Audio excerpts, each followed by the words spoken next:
नमस्कार साथियों, स्वागत है आप सबका आपके अपने YouTube channel basic concept for you में। साथियों, मैथ के इस सेशन में आज हम भाजता के नियमों की जांच करेंगे। आसान शब्दों में, आसान भाषा में आपको भाजता की जांच, भाजता के नियम। चलिए शुरू करते हैं। भाजता के नियम, टेस्ट ऑफ डिविजिबिलिटी, मतलब भाग लगाने के लिए छोटा ट्रिक क्या होता है, कौन सी संख्या किस से विभाजित होगी, इस पर हम चर्चा करेंगे। चलिए शुरू करते हैं। पहला जो है, दो से विभाज्यता। दो से विभाज्य संख्या कौन होती है? दो से कौन कौन विभाज्य संख्या होती है? अगर किसी संख्या का इकाई अंक, किसी संख्या का इकाई अंक या अंतिम अंक, किसी संख्या का इकाई अंक कहें या अंतिम अंक कहें, सम हो। सम कहने का अर्थ है कि वो 2 हो, 4 हो, 6 हो, 8 हो, अर्थात 0 हो, तो वह संख्या 2 से अवश्य विभाजित होगी। आप इसको ऐसे समझ सकते हैं कि 2 से विभाजित होने के लिए उस संख्या का सम होना जरूरी है। 2 से विभाजित होने के लिए उस संख्या का सम होना जरूरी है। और सम संख्या किसे कहते हैं? हमने पढ़ा है, सम संख्या के लिए हमने नियम पढ़ा है कि जिस संख्या का इकाई अंक कितना हो, 2 हो, 4 हो, 6 हो, 8 हो या 0 हो, वह संख्या सम होती है। कौन अंक? इकाई अंक। ध्यान रखें, इकाई अंक। कौन सा अंक? इकाई अंक। इकाई अंक क्या होता है? दाहिने से अंतिम अंक। दाहिने से अंतिम अंक ही उसका इकाई अंक होता है। ये कितना होना चाहिए?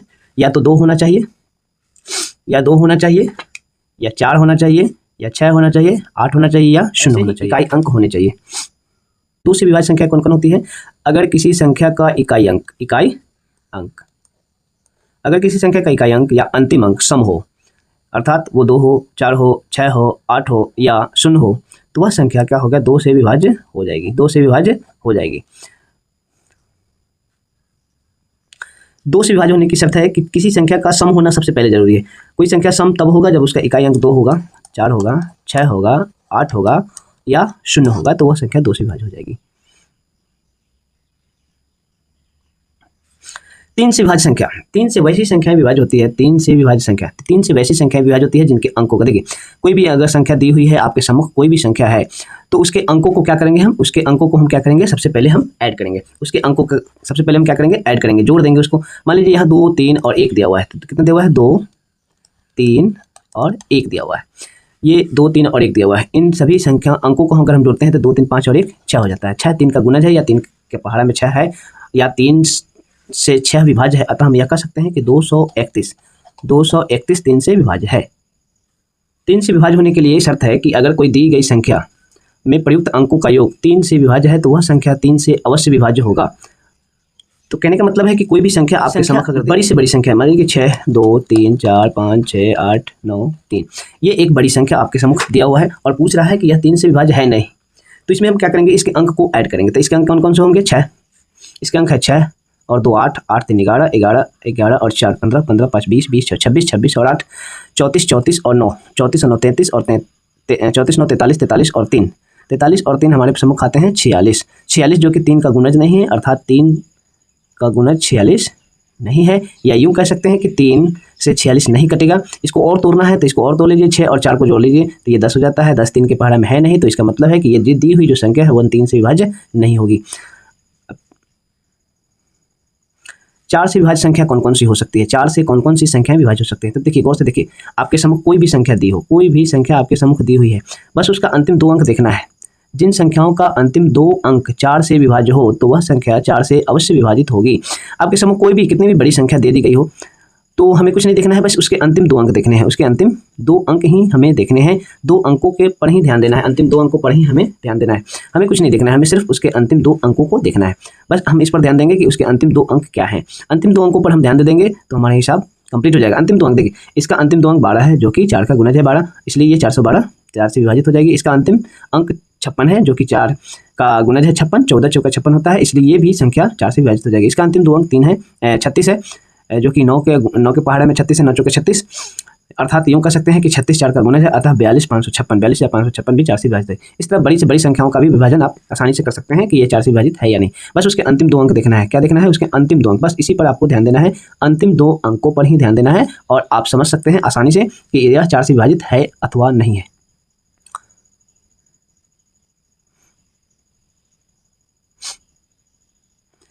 चलिए, अब 5 से विभाज्य संख्या कौन कौन सी है? तो 5 से विभाज्य संख्या बहुत ही आसानी है। जिस संख्या का इकाई अंक आप देख सकते हैं, जिस संख्या का इकाई अंक या तो 0 हो जाए या 5 हो जाए, वह संख्या 5 से विभाजित हो जाएगी। आपके सम्मुख कितनी भी बड़ी संख्या दे दी जाए, कितनी भी बड़ी, तो 5 से विभाज्य है अथवा नहीं है, इसको जांचने के लिए हम क्या देखेंगे, उसका अंतिम अंक, अंतिम अर्थात इकाई अंक। इकाई अंक अगर 5 आ जाता है या 0 आ जाता है, 0 हो या 5 हो, दोनों हो तब भी होगा, 1 हो तब भी होगा, 0 या 5 दोनों में से कोई एक अंक अंतिम अंक के रूप में हो, तो वह संख्या 5 से अवश्य ही विभाजित होगी।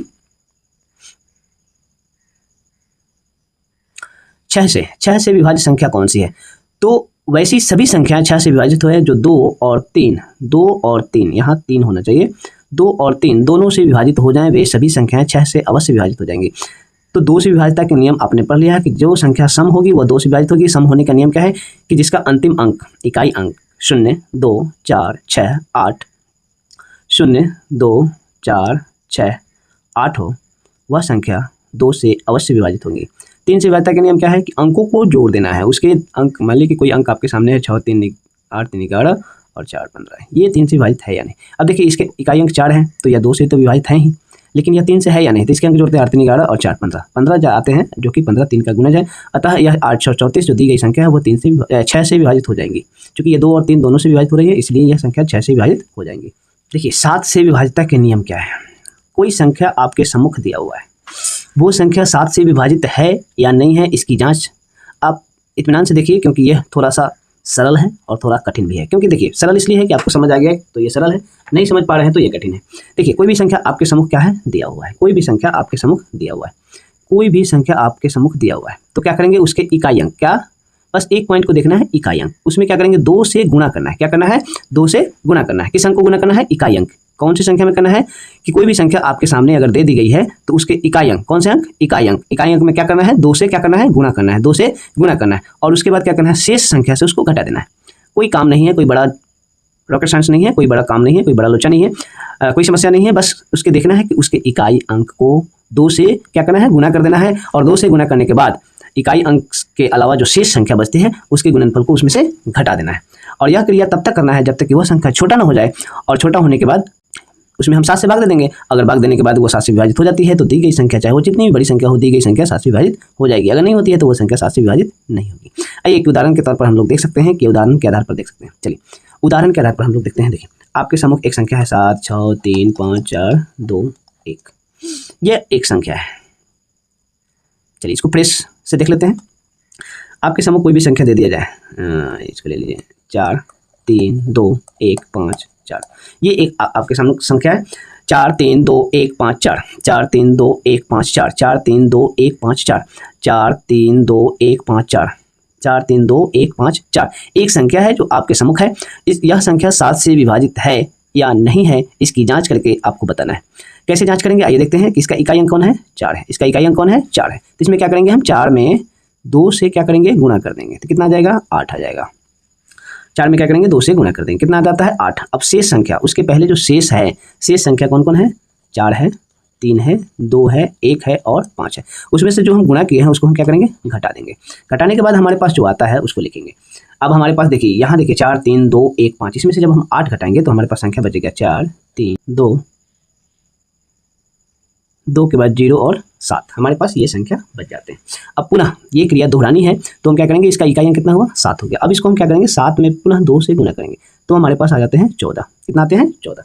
अब उस 14 को उसके पहले जो संख्या है, उसके पहले हमारे पास संख्या है 4, 3, 2, 0, तो उसमें से हम इसको क्या करेंगे, घटाएंगे। 4, 3, 2, 0 में से 14 को घटाएंगे तो हमारे पास संख्या आ जाएगा 4, 3, 0 और 6। ये हमारे पास संख्या है। अब हम देखते हैं कि इसका इकाई अंक कितना है, 6 है। इसका इकाई अंक कितना है, 6 है। आप याद हमारे पास अंतिम संख्या के रूप में क्या आया था, 4, 3, 0 और 6। इसका इकाई अंक कौन है, 6 है। तो 6 को क्या करेंगे हम लोग, 6 को 2 से गुणा करेंगे। 2 से गुणा करने के बाद ये हमारे पास आता है 12। अब 430 जो शेष अंक बचते हैं 6 के पहले, वो 430 में से हम लोग क्या करेंगे, 12 को माइनस कर देंगे। 12 माइनस करने के बाद हमारे पास जो अंक बचते हैं वो 418 बच जाते हैं। 18, अब 18 का इकाई अंक कितना है, 8 है। 8 को पुनः हम 2 से गुणा करेंगे तो हमारे पास कितना आ जाएगा, 16 आ जाएगा। 8 में 2 से गुणा करेंगे तो कितना आ जाएगा हमारा, 16। 418 आया था। 18 में का इकाई अंक कितना हुआ, 18 का इकाई अंक कितना हुआ, 8। 8 में हम अगर 2 से गुणा करते हैं तो ये हमारे पास आता है 16। अब संख्या बचती है 41। 41 में से हम क्या करेंगे, 16 को माइनस करेंगे। 41 में से 16 को माइनस करेंगे तो हमारे पास संख्या आती है 25। 25 आने के बाद हम देखते हैं, 25 आने के बाद हम देखते हैं कि ये 25 जो है 7 से विभाजित नहीं होता है। अतः हम कह सकते हैं कि दी गई जो संख्या थी वो 7 से विभाजित नहीं होगी। आप यहाँ से देख सकते हैं तो ठीक है दोस्तों, आप लोग समझ गए होंगे 7 से विभाज्यता के नियम क्या है कि सबसे पहले हम क्या करेंगे, उसके इकाई अंक में 2 से गुणा करेंगे और जो शेष संख्या बचता है जैसे देखते हैं। अब इसको सरल शब्दों में ऐसे समझिए कि आप यहाँ देखिए, यहाँ हमारा है 5 4 3 2 1 4, इसका इकाई अंक कितना है 4 है, इसका इकाई अंक 4 है, 4 में 2 से गुणा करेंगे तो कितना आ जाएगा 8। अब इसमें से 8 घटा देंगे, 4 को छोड़ना, 8 घटा देंगे तो 11 में से 8 गया तो 3 हो गया, ये 1 हो गया, ये 3 हो गया, ये 4 हो गया और ये 5 हो गया। पुनः इसका इकाई अंक कितना है 3 है, तो 3 का दुगुना करेंगे 3, पुनः इसका इकाई अंक कितना है 3, 3 का दुगुना करेंगे 6, उसके पहले वाले अंक से घटाएंगे तो इसमें से 6 घटेगा तो 5 2 4 5 पुनः। अब इसका इकाई अंक कितना हो गया 5, इसका इकाई अंक कितना हो गया 5 5 4 2 5, इसका इकाई अंक कितना है 7 से विभाज्यता के दूसरा नियम आप देख लीजिए। 7 से विभाज्यता के दूसरा नियम है, दूसरा नियम यह है कि किसी संख्या के इकाई अंक में 5 से गुना कर शेष बचे अंक में जोड़ने पर प्राप्त संख्या यदि 7 से विभाजित हो जाती है तो वह संख्या 7 से विभाजित हो जाएगी। किसी भी संख्या, कोई भी संख्या हम ले लेते हैं और उसकी जांच करना है कि ये 7 से विभाजित है या नहीं है, तो हम क्या करते हैं, उसका इकाई अंक में क्या करते हैं 5 से गुना करते हैं और शेष बचे अंक में उसको ऐड कर लेते हैं। अगर वो टोटल संख्या 7 से विभाजित हो जाती है तो वह संख्या 7 से विभाजित हो जाएगी। आइए इसको समझ लेते हैं कि आपके समक्ष एक अंक है, एक संख्या है 441, तो 441 का इकाई अंक कितना है, इकाई अंक है 1 में हम क्या करेंगे 5 से गुना कर देंगे, 1 में क्या करेंगे 5 से गुना कर देंगे। अब शेष जो अंक बचता है हमारे पास आता है 44 में क्या करेंगे 5 को ऐड कर देंगे, ऐड करने के बाद आता है हमारे पास 49 जो है 7 का गुणज है, अर्थात 49 जो है वो 7 से विभाजित हो जाती है। इसलिए हम कह सकते हैं कि 441 7 से विभाजित है। 8 से विभाजित संख्या है, 8 से कौन सी संख्या है जो विभाजित होगी, 8 से वैसी कौन सी संख्या है जो विभाजित होगी। तो देखिए 8 को हम गुणनखंड के रूप में तोड़ते हैं, 8 को अभाज्य गुणनखंड के रूप में तोड़ते हैं तो ये होता है 2 गुणा 2 गुणा 2, इसमें कितने 2 आए 3 बार 2 जो है गुणनफल के रूप में है। तो यही बात हमें याद रखनी है।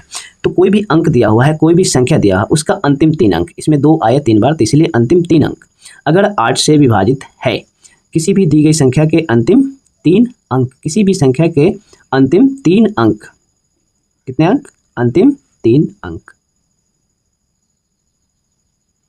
किसी भी संख्या के अंतिम 3 अंक, बस अंतिम अंक को देखना है। अंतिम 3 अंक अगर वो 8 से विभाजित है तो वह संख्या अवश्य ही 8 से विभाजित हो जाए। 3 अंक बड़ी सी संख्या नहीं होगी, बस सैकड़े में ही होगी, तो सैकड़े में 8 से विभाजित करना बहुत बड़ी बात नहीं है, आराम से हम लोग कर लेंगे। अगर ये 512 8 से विभाजित है तो 512 8 से विभाजित तो होगी ही, क्योंकि 8 का क्यू जो होता है 8 गुने 8 गुने 8 512 होता है। अब देखते हैं 8 8 64 होता है और 64 में जब हम 8 से गुना करते हैं, 8 से गुना करते हैं तो कितना होता है 8 चौके 32 के 2 होता है और 8 छक्के 48 और 3 51 होता है, इसलिए 8 से ये विभाज्य है। तो यही याद रखना है कि अंतिम 3 अंक कौन से अंक, अंतिम 3 अंक यदि 8 का गुणज हो या 8 से विभाजित हो तो वह संख्या पूरी की पूरी 8 से विभाजित हो जाएगी। 9 से विभाजित होने वाली सभी संख्याएं बस 3 के ही रूल को फॉलो करती हैं। वैसी सभी संख्याएं जिनके अंकों का योग 9 से विभाजित हो जाए तो वह संख्या 9 से अवश्य ही विभाजित हो जाएंगी। वैसी सभी संख्या जिनके अंकों का योग 9 से विभाजित हो जाए तो वह संख्या 9 से अवश्य ही विभाजित हो जाएगी। आपके समक्ष एक संख्या दिया हुआ है, उसको देख लेते हैं कि वह 9 से विभाजित है कि नहीं। इसके अंक है 5 4 9 3 5 1, तो इसको जोड़ेंगे 5 और 4 कितने होते हैं 9, 9 में 3 जोड़ते हैं तो होते हैं 9 9 9 18 हो जाते हैं, 18 और 3 21 21 और 5 26 और 1 27 27 जो है 9 का गुणज है। अतः यह संख्या जो है, ये जो दी हुई संख्या है 5 4 9 3 5 1, वह संख्या क्या होगा 9 से विभाज्य हो जाएगी। क्या हो जाएगी 9 से विभाज्य हो जाएगी, इसीलिए ये संख्या क्या होगी 9 से विभाज्य हो जाएगी। अभी संख्या की बात करते हैं तो इसके अंक है 7 4 2 3 और 2, तो इसको हम फिर से ऐड कर लेते हैं। 7 और 4 कितने हुए 11 11 और 2 कितने हुए 13 13 और 3 कितने हुए 13 और 3 16 16 और 2 कितने होते 18। तो ये इसके अंकों का योग भी हमारे पास क्या आता है 18। 18 जो क्या है 9 का गुणज है, यानी 9 के पहाड़ा में, अर्थात यूँ कह सकते हैं कि 18 9 से विभाज्य है। 18 क्या है 9 से विभाज्य है, अतः यह संख्या भी कौन सी संख्या 7 4 2 3 और 2, यह संख्या भी 9 से विभाज्य हो जाएगी। 10 से विभाज्य होने के लिए कोई बड़ी बात नहीं है, ये तो बच्चे बच्चे की जुबान पर होता है कि जिन संख्याओं का अंतिम अंक बस एक ही है, शून्य हो जाए तो वह संख्या 10 से अवश्य ही विभाजित हो जाएंगी। बस इसमें कुछ नहीं देखना है, इसका इकाई अंक शून्य होना चाहिए। 10 से विभाज्य होने के लिए इसका इकाई अंक शून्य होना चाहिए, ये संख्या अवश्य ही 10 से विभाजित हो जाएगी।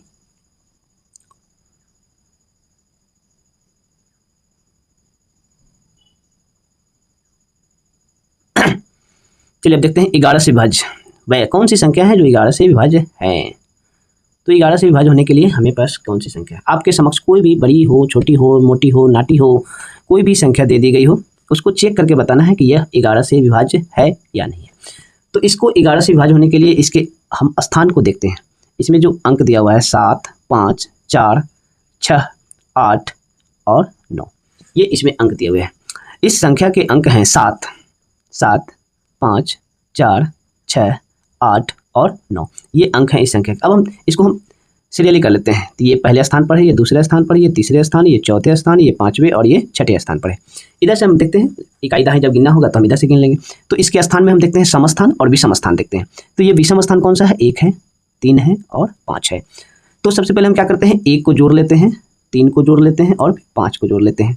1, 3 और 5, 1 को, 3 को और 5 को यानी विषम स्थान के अंकों को जोड़ते हैं। तो ये पहले स्थान के अंक, तीसरे स्थान के अंक और पाँचवें स्थान के अंक। जिन संख्याओं का सम तथा विषम स्थान के अंकों का अंतर 0 अथवा 11 का गुणज हो, वे संख्याएं 11 से अवश्य ही विभाजित हो जाएंगी। तो कैसे होंगी देख लेते हैं। आपके उदाहरण के तौर पर ये संख्या दिया हुआ है, इसी को ले लेते हैं। ये दिया हुआ है 7, 5, 4, 6, 8 और 9। तो इसमें हम देखते हैं कि ये जो संख्या का स्थान, ये पहला स्थान है, ये इकाई दूसरा स्थान है, ये तीसरा है, ये चौथा है और ये पाँचवा और ये छठा। तो सबसे पहले हम विषम स्थान की बात कर लेते हैं। विषम स्थान के अंक हैं पहला, तीसरा और पाँचवा, विषम स्थान के अंक। तो पहले स्थान पर है हमारा 7, पहले स्थान पर हमारा कौन है? 7। 7 में जब हम तीसरे स्थान के अंक को लेते हैं तो वो है 4, 4 के बाद हम पाँचवें स्थान के अंक को लेते हैं तो वो है 8। अब तीनों को जब हम ऐड कर लेते हैं, 7, 4, 11, 8, 19 होता है, बस अंक होते हैं 19। अब हम समस्थान के अंक को लेते हैं, समस्थान के अंक। तो समस्थान के अंक है हमारे पास 5, उसके बाद है 6, उसके बाद है 9। दोनों को ऐड करते हैं तो 5, 6, 11 और 9 कितना होता है? 20 हो जाते हैं। तीनों को ऐड करते हैं तो हमारे पास 5 और 6 और 9, तीनों को ऐड करते हैं तो हमारे पास 20 आता है। अब हम देख लेते हैं अंतर क्या है। तो बड़ी संख्या 20 है और छोटी संख्या 19 है। तो 20 से 19 को हम जब हम माइनस करते हैं तो 20 से क्या करते हैं, 20 से 19 को जब हम माइनस करते हैं, घटाते हैं, तो हमारे पास आता है 1। और 1 ना तो 0 है और ना ही 11 का गुणज है। तो अतः हम कह सकते हैं कि यह जो दी हुई संख्या है वो 11 से विभाज्य नहीं होगी। बस यही नियम है। एक साथ हम 3 नियमों को देखते हैं कि कौन कौन सी संख्या इन तीनों से विभाज्य होगी या इनमें से किसी एक से विभाज्य होगी। वो कौन सी संख्या है? तो देखते हैं 7 से विभाज्यता का नियम, 11 से विभाज्यता का नियम और 13 से विभाज्यता का नियम। बस एक नियम और तीनों अंकों को बारी बारी से वो काट सकता है या तीनों से बारी बारी से कर सकता है या तीनों से एक साथ भी कर सकता है। आइए देखते हैं क्या है नियम वो। कोई भी संख्या आपके समक्ष दी गई है, कोई भी संख्या, उसके 3-3 अंकों का जोड़ा बना लेंगे। आपके समक्ष कोई भी संख्या दे दी गई हो तो उसको क्या करेंगे, 3-3 अंक का हम पेयर कर लेंगे। पेयर कैसे करेंगे? तो ये एक संख्या आपके समक्ष उदाहरण के रूप में दिया हुआ है, इसी को ले लेते हैं।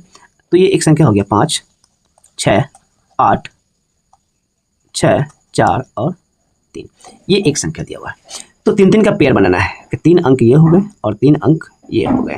ये 3-3 अंक का पेयर हो गया। तो ये 3 पेयर कितना हुआ? 643 और ये 3 पेयर कितना हुआ? 568। तो इसमें से बड़ी संख्या कौन है? 643 है। तो 643 से 568 को क्या करेंगे? घटा देंगे। 568 को क्या करेंगे हम लोग? घटा देंगे। घटाने के बाद क्या आएगा? जो अंतर आएगा, घटाने के बाद हम देखते हैं क्या अंतर आने वाला। 3 में से 8 घटेगा तो 5 होगा, 8 5 13, फिर ये 3 में से 6 घटेगा तो ये हो जाएगा 7, 7 13। अब ये तो कितना आता है हमारे पास? 75 आया, 75 आता है। तो 75 को देखते हैं कि क्या 75 7 से विभाज्य है? तो नहीं है। 75 7 से विभाज्य नहीं है। क्या 75 11 से विभाज्य है? नहीं है। 75 11 से विभाज्य नहीं है। क्या 75 13 से विभाज्य है? नहीं है। तो 75 ना तो 7 से विभाज्य है, ना 11 से विभाज्य है और ना ही 13 से विभाज्य है। तो 75 इन तीनों में से किसी से विभाज्य नहीं है। तो हम कह सकते हैं कि दी गई जो संख्या है, दी गई संख्या क्या है? दी गई जो संख्या है 5, 6, 8, 6, 4, 3, वो इनमें से तीनों में से किसी से विभाज्य नहीं है। अतः हम कह सकते हैं कि दी गई संख्या ना तो 7 से विभाज्य है, ना 11 से विभाज्य, ना ही 13 से विभाज्य।